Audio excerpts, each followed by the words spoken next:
هو ايه اللي بيحصل ده يا جدعان؟ نزلت الجيم دوت ليفيك ومع سكواد بنات، وانا اللي حصل يا جدعان والله العظيم ما كنت اتوقعه خالص، ابدا ابدا ابدا.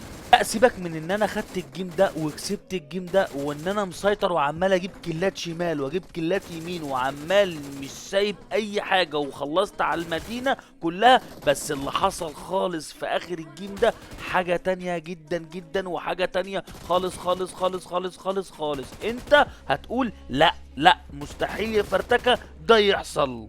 لا بس انا بنفسي بقى اللي بقول لك ده حصل. هو حصل ايه بقى؟ سابق قبل كده وقلت لكم قبل كده ان ليفيك ديت انا ما بلعبهاش عشان خاطر بتاعه البنات. لا هي فعلا طلعت بتاعه البنات، وفعلا احنا ملناش وجود فيها. ليه؟ تعالى بس انت لازم تكمل الفيديو للاخر.